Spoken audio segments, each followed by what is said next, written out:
সবাইকে বলবো জোরে হাততালি দিয়ে তাপসদাকে একবার স্বাগত জানানোর জন্য।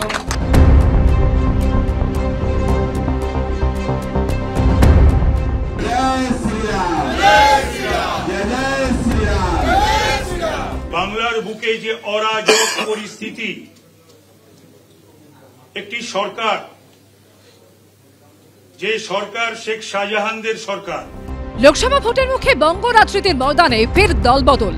আনুষ্ঠানিকভাবে বিজেপিতে যোগ দিলেন একদা মমতা বন্দ্যোপাধ্যায়ের ঘনিষ্ঠ সহযোগী তাপস রায়। জোড়া ফুলের সঙ্গে 2 দশকের সম্পর্ক চুকিয়ে এবার তিনি পদ্ম শিবিরে।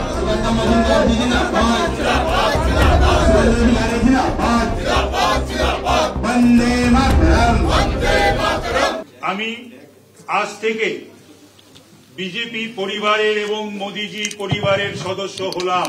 যতদিন আর রাজনীতিতে আছি ততদিন আমি এই পরিবারের সদস্য হিসাবে আমার যা কর্তব্য, আমার যা দায়িত্ব আমার ওপর ন্যস্ত হবে, আমি সেটা অত্যন্ত সুচারু রূপে আমি সেটা পালন করব। গত 12ই জানুয়ারি পুর নিয়োগ দুর্নীতি মামলায় 5 বারের বিধায়ক তাপস রায়ের বাড়িতে হানা দেয় ইডি। সেই সময় থেকেই তৃণমূলের সঙ্গে তার দূরত্ব বাড়তে থাকে। 1 মার্চ দল ও বিভিন্ন সরকারি পদ থেকে ইস্তফা দেন তাপস রায়। এবার বিজেপিতে যোগ দিলেন। বাংলার বুকে যে অরাজক পরিস্থিতি, একটি সরকার, যে সরকার শেখ শাহজাহানদের সরকার, উত্তম সর্দারের সরকার, জয় হাজরাদের সরকার, শিবু হাজরাদের সরকার, এবং যে সরকার সংবিধান আইন কানুনের কথা বলে কিন্তু হাইকোর্টের রায় মানে না, নির্দেশ মানে না, সুপ্রিম কোর্টের রায় মানে না, নির্দেশ মানে না। প্রমাণিত উত্তরবঙ্গ বিজেপির দুর্ভেদ্য ঘাঁটি, জঙ্গলমহল বিজেপির দুর্ভেদ্য ঘাঁটি প্রমাণিত। মেদিনীপুর, হুগলি, আরামবাগ, তমলুক, কাঁথি, বনগাঁ থেকে রানাঘাট, কৃষ্ণনগর, ব্যারাকপুর বিজেপির শক্তিশালী ঘাঁটি প্রমাণিত হয়েছে। তো কলকাতাতে আমাদের সমর্থক থাকা সত্ত্বেও, আমাদের অনেক দক্ষ তরুণ নেতৃত্ব উঠে আসা সত্ত্বেও আমাদের কিছু অভিজ্ঞ প্রবীণ নেতৃত্বের প্রয়োজন ছিল।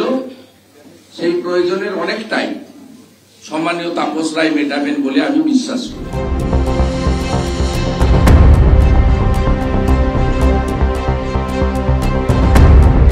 ইডির রেডের ভয়ে এবং বৃহত্তর কোনো কিছুর প্রলোভনে পা দিয়ে সেই তৃণমূল কংগ্রেসকে পিঠে ছুরি মেরে মমতা ব্যানার্জির সাথে বেইমানি করে দুর্নীতিবাজদের পাশে বসে পতাকা নিয়ে তিনি বিজেপির কাছে আত্মসমর্পণ করলেন। বুধবার সন্ধে তাপস রায় বিজেপিতে যোগ দেওয়ার পরপরই টুইটারে পোস্ট করেছেন অভিষেক বন্দ্যোপাধ্যায়। তাতে তিনি লিখেছেন, বিজেপির ওয়াশিং মেশিনের কাহিনী চলছেই। বাড়িতে ইডি তল্লাশির 2 মাসের মধ্যে তাপস রায় বাংলা বিরোধী গ্যাংয়ে যোগ দিলেন। অভিষেকের পোস্ট করা ছবিতে দেখা যাচ্ছে তাপস রায় মাথা নিচু করে প্রণাম করছেন। বিজেপিতে যোগদানের পরে লোকসভার লড়াইয়ে কি পদ্ম টিকিটে কলকাতা উত্তর কেন্দ্রে প্রতিদ্বন্দ্বিতায় নামবেন তাপস রায়? জল্পনা এখন তা নিয়ে। ময়ূর ঠাকুর চক্রবর্তী, আশাবুল হোসেন ও শিবাশিস মৌলিকের রিপোর্ট, এবিপি আনন্দ।